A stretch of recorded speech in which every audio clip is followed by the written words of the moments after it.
Is everybody set? All right. Council meeting for Monday, March 4th, 2024 is called to order, starting with a moment of reflection, followed by the pledge to the flag.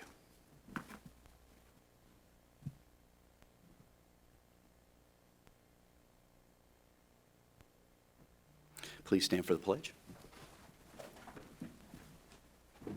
I pledge allegiance to the flag of the United States of America and to the republic for which it stands, one nation, under God, indivisible, with liberty and justice for all.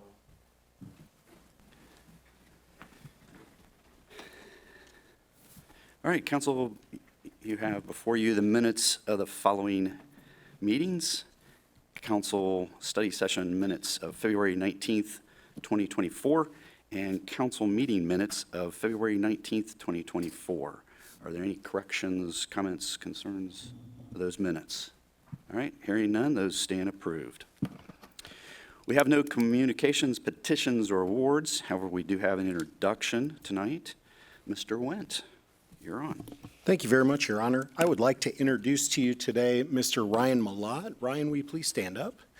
Thank you. And Mr. Malott has joined us as a Public Works technician in the Public Works Division. He's off to a very good start. In fact, I think today we found out that he got his tanker endorsement for his Class A CDL. Is that right? Congratulations. Ryan resides in Union. He's a Northmont graduate, and he has a lot of experience as a foreman and equipment operator at Team Fishel. He's worked at Vectron Energy and has conducted a lot of underground utility installation and maintenance. And I just really appreciate the wealth of experience in his 21 years of service and construction that he brings to our team. So, are you liking it so far? You don't have to answer honestly, it's fine. I'm just kidding. Very happy. Well, he has a smile on his face. Thank you very much, Ryan. We appreciate you coming this evening. You don't have to stay to do all the business that we're going to do, but you're welcome to because it's a public meeting. Thank you, sir. Thank you. Thank you. Welcome aboard. Yeah, Thank you. welcome. Thanks for coming.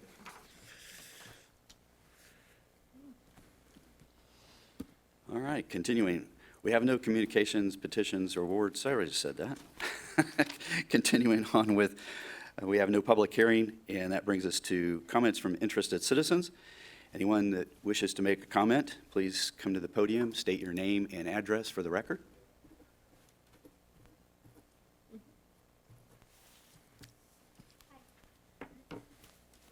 Good evening. My name is Destiny Kohler. I actually work in the City of Vandalia. I am not a Vandalia resident currently, but I did grow up here, so I've lived in Vandalia for my whole life until about 5 years ago we moved to Union, so I'm in Union now. I am here today to speak on the behalf of residents that I know that have come to have issues with one of the ordinances surrounding prohibited feeding. Ordinance 6/1819 specifically. This is an ordinance that I know was put in place as a way to not have feeding of wild animals within the City of Vandalia. However, since then, it is my understanding that the City of Vandalia did pass the following ordinance 6/1820 as a way to promote TNR, trap, neuter, return, by citizens within the city. As someone that is not a current resident, but I have involved with TNR within the City of Vandalia, I have assisted in trap, neuter, return, or complete removal of close to 30 cats within the past 3 years in partnership with the Humane Society of Greater Dayton and SICSA. So this is something that is extremely important to me. I do believe that there needs to be a closer look at Ordinance 6/1819 in regards to how it impacts 6/1820. Because in order to trap an animal, you do need to be able to feed. That's part of it. And I do think that it's extremely problematic the way that it's currently worded. It is something where residents that are involved in this are being punished by being ticketed for doing something that is providing the city a service. So I did write a letter that I think better explains it than my public speaking currently, which I did email to Councilwoman Amber Avalitos-Weaver earlier on in the week. I do also have printed copies if anyone is interested in reading this further. I do think that it would better explain, but I did want to come and speak on behalf of both myself and residents here within the city that I know this impacts. So thank you very much. Excuse, can I ask a quick Oh, question? absolutely. On 6/18/20, which is the trap, neuter, and release, there's a section C that says a person taking part in the TNR will not be guilty of 6/18/19. So I'm missing, what am I missing? Because you can feed the cats under the trap, neuter, release and not violate 6/19. It's my opinion on the matter that it is not enough of an exception as how it's currently worded. It's extremely contradictory. And I do know that there have been residents within your city that have been ticketed for feeding. A lot of it is after the fact of TNR. Once you do release an animal back into the community, then what? It is part of TNR to be able to monitor after release as part of management of the community cats within the area. So that's part of what I do describe a little bit further in what I've written that I would be happy to present to you. Can you pass them out? Absolutely. Go ahead.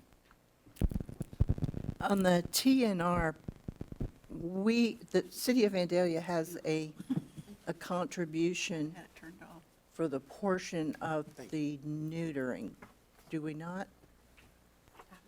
Mr. City Manager? I'm sorry, I got distracted by getting handed this. Councilmember Dugan, can you please repeat that? As part of the TNR, the City of Vandalia contributes to the amount of the spay or neuter. Thank you. That's affirmative, ma'am.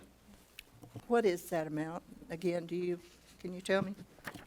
We just had it updated, and I do not recall what that update is. Director Borton, you know?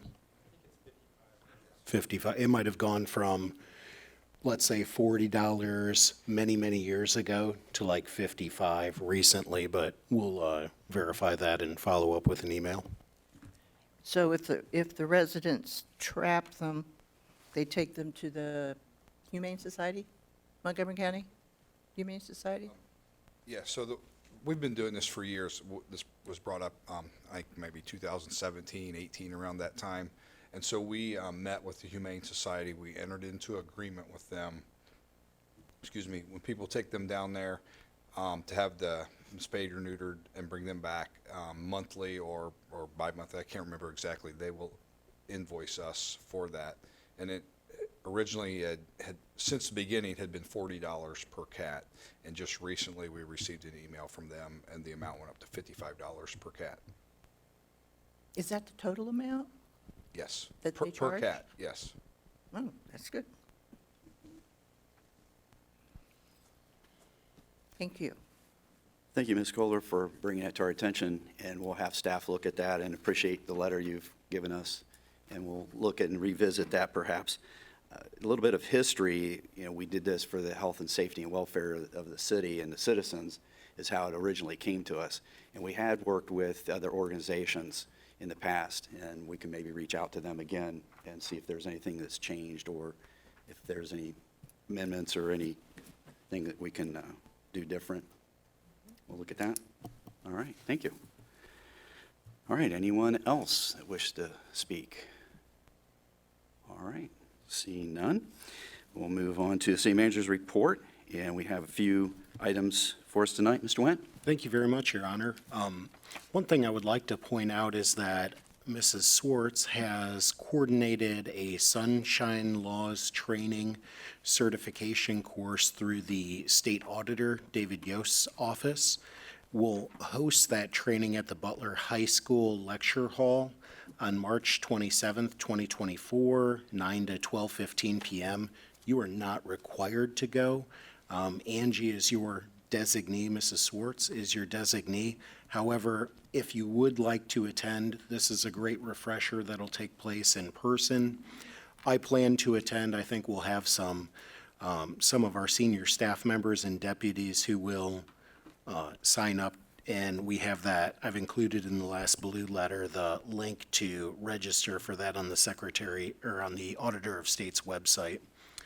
The other forthcoming item is that I'll call this a special study session. I don't believe that we'll have a quorum, given that at the Tri-Cities wastewater treatment plant, we've had a formal tour relatively recently. I know that council members Forrest Follick, and I believe Mr. Lewis attended one relatively recently, and that we've been out there quite a bit before.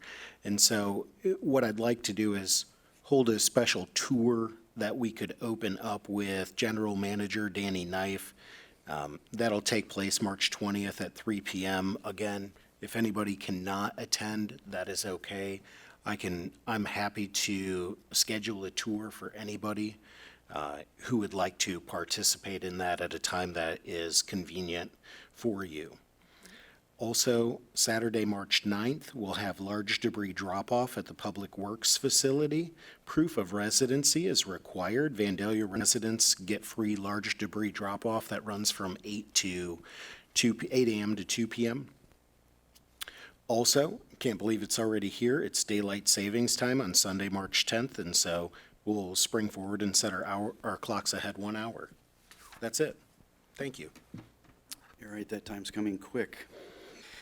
All right, thank you, Mr. Wendt. I see we have no action items, and we have no old business. This brings us to our resolutions tonight, and the first one is Resolution 24R12. Mr. McDonald. A resolution awarding the bid for 2024 mowing and general maintenance for calendar years 2024 through 2025, requested by Development and Engineering Services to Property Works LLC at their proposed cost as the lowest and best bidder.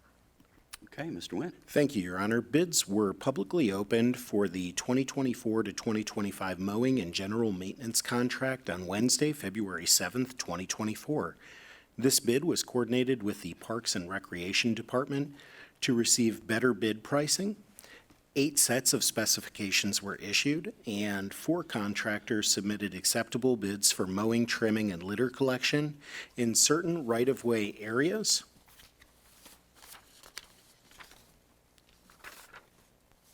In city-owned parcels, bids ranged from $75,664 to $100,806.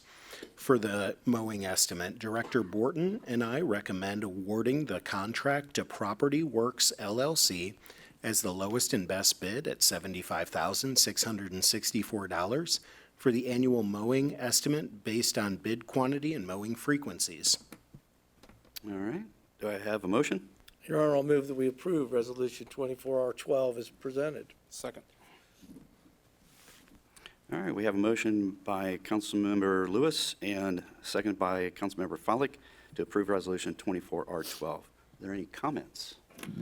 Just one real quick, and that is, it seems like a lot of money for mowing when you hear the dollar amount, but I think it's important for people to realize that the amount of areas that the city is legally responsible for mowing and maintaining in public right-of-way, vacant properties that the city owns. Even looking along 75 and the ramps at Northwoods and National, gateways to the community. So for us to do that internally would cost the city significantly more money in labor and equipment. So yes, it's a cost every year, but when you look at everything, it's a bargain compared to what we would have to have on staff to do that, in addition to the maintenance that we do in-house with our Parks and Recreation staff. So I just wanted to highlight that. Thank you. And there were times where we did do it in-house a long time ago, and I believe this does include the access road, both sides, that, yeah. That's correct, Your So, Honor. as Councilmember Follick said, we have a lot of area that we cover, and there's a good shot of it right there on the screen. That is a lot when you think about it and you look at it. And the Okay. mowing season keeps getting longer and longer. Yes. The warmer it is, the more we have to mow. Any other comments? All right, please call the roll. Councilmember Lewis, Yes. Councilmember Follick, Yes. Councilmember First, Yes. Councilmember Avalotis Weaver, Yes. Councilmember Dugan, Yes. Vice Mayor Blakesley. And I vote yes, and the motion passes 6-0. Next is Resolution 24R13. Mr. McDonald. A resolution authorizing the purchase of a Taylor D firefighting training prop. Mr. Wendt. Thank you, Your Honor. The Division of Fire is fully committed to delivering top-tier value-added services to our customers. According to Chief Follick and I, top-tier service comes from top-tier training and preparation. Like any successful sports team, practice makes perfect. For our adult learners, the best practice is practical, hands-on, repetition with game day conditions. Being able to replicate realistic game day scenarios and/or conditions helps our firefighters build muscle memory, which is key to developing top-tier first responders. To address these needs in the current training environment, the Division of Fire, with council's approval, has budgeted and seeks council's approval to purchase the Taylor D Mobile Firefighter Training Prop. The prop is flexible and can be set up to allow firefighters to practice a number of tactical skills. The prop is compact and expandable to allow for continued growth of the Division of Fire's firefighter training program. All right, do we have a motion? I'll make a motion to approve item number 24R13. Second. All right, we have a motion by Councilmember Avalotis Weaver and second by Councilmember Fairst to approve Resolution 24R13. Are there any comments about this one? I've got one, a little bit envious, that when I was a firefighter that didn't have these tools for us available, and we had to use our imaginations and spray water into the air, just, pretend we're putting out fires, put wet stuff on the red stuff. So this is going to be a great tool. Yeah, that's how far back I go. It's going to be a great tool for the fire division, and I was thinking about this. It's fairly large, and it was Chief Follick had commented about it was going to go in the back of the firehouse. And it's kind of a small area. There's just not much real estate back there. So I'm hoping that it works out well, because he wanted to add to it as well in the future. We could always build a public safety training facility to help to address those concerns. See how I segued that for you? Yeah, okay. Any other comments? All right, please call the roll. Councilmember Follick, Yes. Councilmember Fairst, Yes. Councilmember Avalotis Weaver, Yes. Councilmember Dugan, Yes. Councilmember Lewis, Yes. Vice Mayor Blakesley. I vote yes, and the motion passes 6-0. All right, next resolution, 24R14. A resolution waiving competitive bidding and authorizing the purchase of two 2025 Ford utility patrol vehicles from Bo Townsend Ford for a cost of up to $62,150, not to exceed $124,300, to replace two 2020 Ford utility patrol vehicles. Go ahead. Your Honor, the Division of Police is scheduled to replace two patrol vehicles in 2025 as part of the annual fleet rotations. VPD's patrol fleet is currently comprised of Ford utility patrol vehicles, which allows for uniformity in our fleet and consistency for service and maintenance issues. It also allows us to transfer some equipment from outgoing vehicles into new patrol vehicles. During the ongoing demands for patrol vehicles, due to the ongoing demands for patrol vehicles and limited time windows for ordering patrol vehicles, we are seeking to order two patrol vehicles in 2024 that we hope to have delivered in late 2024 or early 25, and due to replace two aging 2020 Ford utility patrol vehicles. The current pricing for the 2025 Ford utility patrol vehicle is unavailable at the time from the manufacturer, and there is no current state bid for the 2025 model. I request that council approve waiving competitive bidding and authorize the Division of Police to purchase two 2025 Ford utility patrol vehicles at a unit price up to $62,150 each. not to exceed $124,300 total through Bo Townsend Ford, a local dealership who has provided exceptional and reliable service in ordering past patrol vehicles, and that we declare the 2 vehicles being replaced as surplus and place them on gov deals or otherwise dispose of them as provided by policy. The other thing that I would just include here is that we have had difficulties in being able to order these vehicles. There's a very limited window, and so we know what we have budgeted. We know that the price will come out. This would authorize us to incur that obligation within these limitations, and that also for somebody sitting at home watching, they might say a 2020 vehicle is not a very old vehicle that is being cycled out. Of course, these are pretty much all city miles. They're hard miles, and police cruisers are vehicles that run a very large portion of the day by comparison. And so that's what I'll leave you with in this resolution. Thank you. All right, do I have a motion? Your Honor, I'll move that we approve Resolution 24R14 as presented. Second. All right, we have a motion by Councilmember Lewis and a second by Councilmember Frolick to approve Resolution 24R14. Any comments? I had one, and I didn't see it in the memo, but last week, Chief Althouse had mentioned about hybrids. Is that still what we're looking at? Yes. Okay. And that's part of the issue that because I've had a discussion with Lieutenant Suker. Vandalia has transitioned to the hybrid models over the past couple years because it's saving money in fuel consumption. However, the hybrid model wasn't available in 2023, which is when Vandalia had their orders canceled by Ford. And so there's a question as to whether or not the hybrid will be produced for 2025, and that's why the pricing has not been released yet, because Ford can't guarantee that the hybrid model will be produced in 2025. So if you want the traditional gas model, they've released pricing for that, but that's, their preference is the hybrid, and that's what, not knowing what the cost is, why that's the not to exceed amount.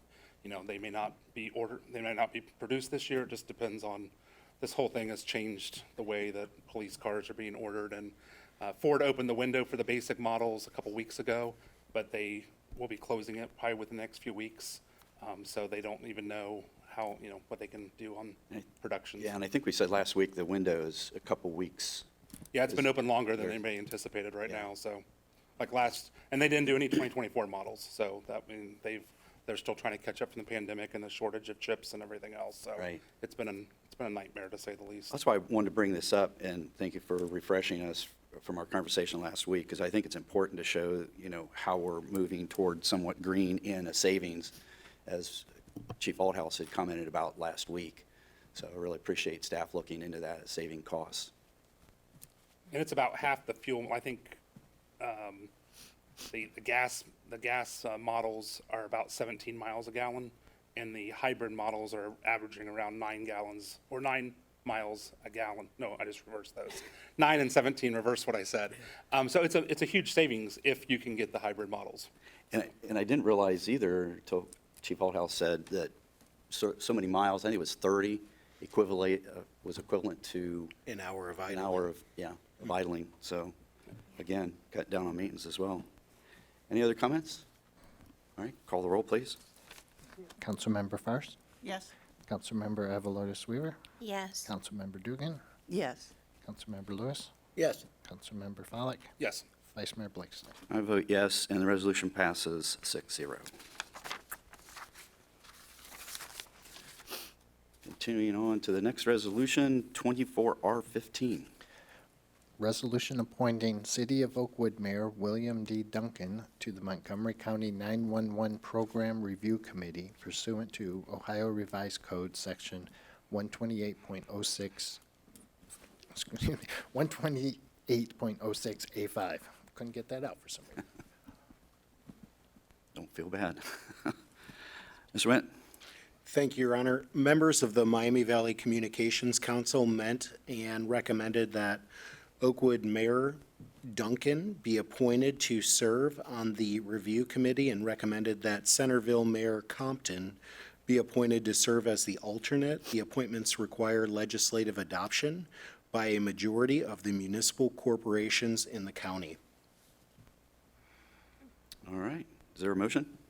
I move that we approve Resolution 24-R-15 as presented. Second. All right. We have a motion by Councilmember Farsd and a second by Councilmember Dugan for approval of Resolution 24R15. Any comments? I couldn't leave this one alone either. Was there, I guess the ones that they're appointing have experience in that area? I was just kind of curious as to how they chose those two. I'm assuming they have experience. I will say that I know both of the individuals to be experienced in general. I do not know about their experience with regard to administration of PSAPs.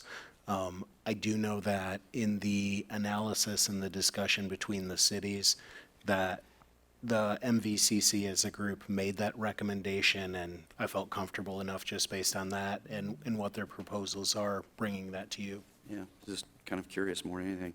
The other thing that benefits from these two individuals, they both represent communities that are even though they're cities, which is what the appointment is for, to represent a city in Montgomery County, that they also represent cities that operate their own PSAPs. So it's good that we have representation from a community that is operating their own PSAP, and not an agency that, like a city that doesn't have a dog in the fight per se when it comes to funding. So that's a good. We also put out the call, by we, I mean MVCC, put out the call for volunteers, and the universe did not respond. I had a feeling it had something to do with some experience, so I'm okay with that. All right, if there are no other comments, call the roll, please. Councilmember Avalotis Weaver, Yes. Councilmember Dugan, Yes. Councilmember Lewis, Yes. Councilmember Follak, Yes. Councilmember Farsd, Yes. Vice Mayor Blakesley. And I vote yes, and the motion passes 6-0. And the last resolution, 24R16.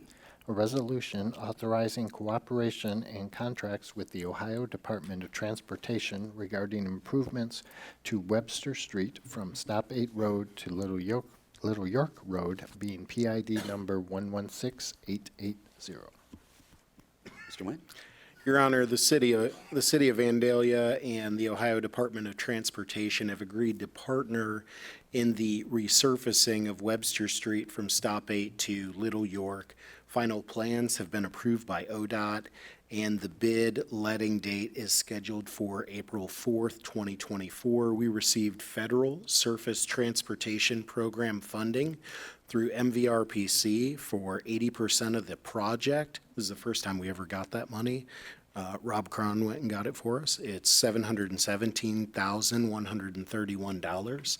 The original construction cost estimate, including construction engineering, that was in our grant application was $896,414. We received an invoice from ODOT for our share of the project in the amount of $178,200. ODOT's policy is that the local sponsor, us, the City of Vandalia, make the payment to them prior to bid opening. I'm requesting that we approve a resolution authorizing the city manager to enter into a contract with ODOT and make the payment of $178,200 for the Webster Street resurfacing project, PID 116880. We have appropriated these funds in the Safe and Stable Fund portion of our 2024 capital improvement plan, and if this goes through, we'll be paving approximately 17.7 lane miles of roadway this year out of 210. Nice. All right, is there a motion? Your Honor, I'll move to approve Resolution 24R16 as presented. Second. Okay. Have a motion by Councilmember Follick and a second by Councilmember Lewis to approve Resolution 24R16. Any comments, concerns? All right, seeing none, call the roll. Councilmember Dugan, Yes. Councilmember Lewis, Yes. Councilmember Follak, Yes. Councilmember Fairst, Yes. Councilmember Avalotis Weaver, Yes. Vice Mayor Blakesley. And I vote yes, and the resolution passes 6-0. All right, that brings us to ordinances, and we have one in the first reading, and that's the only one tonight, and it's ordinance 2402. Ms. McDonald, title only. An ordinance amending Chapter 1064 Cemeteries of the Codified Ordinances of the City of Vandalia, Ohio, by establishing new rates for cemetery operations. Mr. Wendt? Thank you, Your Honor. The city received a survey of cemetery fees comparing other local jurisdictions. The cemetery fees for Vandalia's Poplar Hill Cemetery was last modified and took effect in January 2009. They've not substantially changed since 1999. After reviewing and comparing our cemetery fees to 33 other jurisdictions, Director Borton and I are recommending adjusting some of the cemetery fees. The purpose of the adjustment would be to better cover the city's actual costs for these services, as personnel, equipment, and material costs have increased since the last time the fees were updated. All right. Is there a motion? Your Honor, I'll move to approve ordinance 2402 in the first reading. Second. All right, we have a motion by Councilmember Follick and a second by Councilmember Fairst to approve ordinance 2402 in the first reading. Anyone have any comments? I know we'd had discussion about this before, and this is going to be a good thing so that we recover the costs. All right, nothing else? Call the roll. Councilmember Lewis, Yes. Councilmember Follak, Yes. Councilmember Fairst, Yes. Councilmember Avalotis Weaver, Yes. Councilmember Dugan, Yes. Vice Mayor Blakesley. I vote yes, and the ordinance passes in the first reading 6-0. All right, there's no second reading of ordinances nor an emergency of any ordinances. And that brings us to reports from boards and commissions. Variance, BZA 2402, the fence height at 4300 Little York Road. Mr. Wendt? Thank you very much, Your Honor. The applicant, Mr. James Richardson, has requested a variance to exceed the maximum fence height requirement in Zone B of a residential zoning district and to have the fence not follow the natural contours of the ground for the property located at 4300 Little York Road. The applicant has proposed adding a fence up to 13 feet in height that would not follow the natural contours of the ground. On February 14th, 2024, the Board of Zoning Appeals voted 4-0 to recommend approval with one condition, and that's shown on the screen, that the fence gap shall not be more than 1 foot above grade. All right. Do I have a motion? Your Honor, I'll move to approve the variance in fence height at 4300 Little York Road with the one stipulated condition. Second. All right, we have a motion from Councilmember Lewis and second by Councilmember Dugan to approve the variance with one condition. And any discussion, which we had at the study session last meeting. So we heard from both the owner and additional comments. So anything else? All right, call the roll. Councilmember Follak, Yes. Councilmember Fairst, Yes. Councilmember Avalotis Weaver, Yes. Councilmember Dugan, Yes. Councilmember Lewis, Yes. Vice Mayor Blakesley. I vote yes, and the variance passes 6-0. Council, you have the minutes before you of the Civil Service Commission meeting minutes, January 29th, 2024, and Vandalia Development Corp. Meeting minutes of November 13th, 2023, and the Board of Zoning Appeals it's tongue-tied, whoa.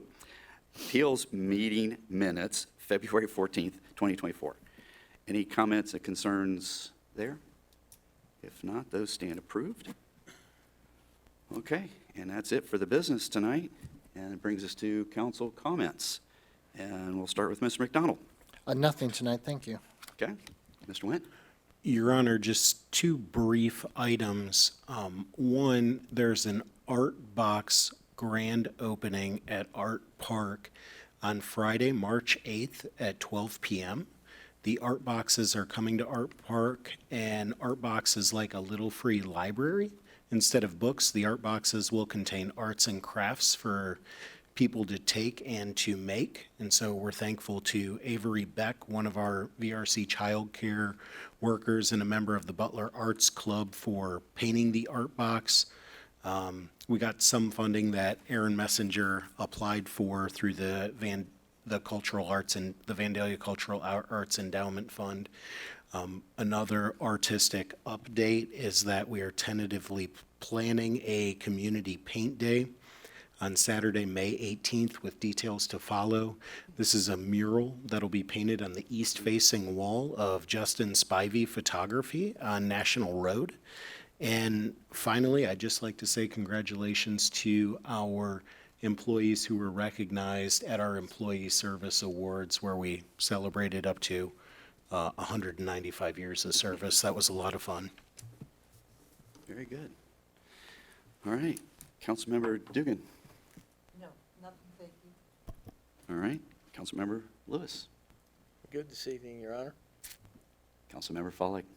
Just to echo the city manager's remarks on the city staff and their service anniversary milestones. Unfortunately, I wasn't able to attend this year due to a vacation conflict, so congratulations to all the staff that were recognized. And then I recognized Mr. Wendt for his award last meeting, but also to recognize him on being elected as the vice president of the Ohio City and County Management Association for the next year. I guess I should also recognize Ms. Holloway, our former assistant city manager, who is now serving as president of the organization. So congratulations to both of them. It's good that the Dayton area is represented on the statewide association, so thank you. Councilmember Avalos Weaver. Yes, I need to make a motion to excuse Mayor Herbst from all of the meetings tonight. Second. Okay. Is that all we have to do? All right, we have a motion to excuse Mayor Herbst in a second. All in favor? Aye. All right, passes 6-0, and the mayor is excused. And then also, I just wanted to say, I think, I can't remember the date, but it was a Friday night, was the Family Fun Night. And we really had a great time. The staff put on great activities. Lots of people showed up. I think they've had their last, or will be having their last kids' night out, but we have a ton of activities scheduled for March and springtime at the rec center. And I hope that you hop online and check those out, because they have like an adult Easter egg hunt. They have a dog Easter egg hunt. Kids want lots of really fun things. So I really hope that our citizens take advantage of that. And also thank you to everyone that reached out to us the last 2 weeks on concerns that they had. And I appreciate you coming tonight and speaking. And so that's it. Just keep the lines of communication open. That's all. Okay, Councilwoman Forrest. Just to echo the congratulations to all our employees for their many years of service, and we recently received an updated photo directory, and it's amazing all the new faces that we have on there, but it's great to have that. Oftentimes when we're out in the community and we meet up with employees and we don't recognize one, it's great to have that directory available to call them by name, but we have a lot of great employees, and so congratulations to all their efforts. That's it. All right, thank you. All right, I will echo the same. I actually had the honor to say a few words at the awards luncheon last week, or a couple weeks ago now, and just commented that we have a lot of great employees doing a lot of great things, and very proud of the employees that serve with distinction, and that separates us from the other cities. I truly believe that, and we see that all the time. And there's so many behind the scenes that they don't get the recognition, and they're the unsung heroes. And so that's what I had commented about, and just really appreciate all the years of service that they have, including Mr. Clark. And I said in that, in my comments then, and 2 weeks ago, he's not allowed to leave, but I sometimes think Second. he will. Second that emotion. So we'll cross that bridge when it comes. But anyway, a lot of great employees. That's all I have for tonight. If there is nothing else, meeting adjourned.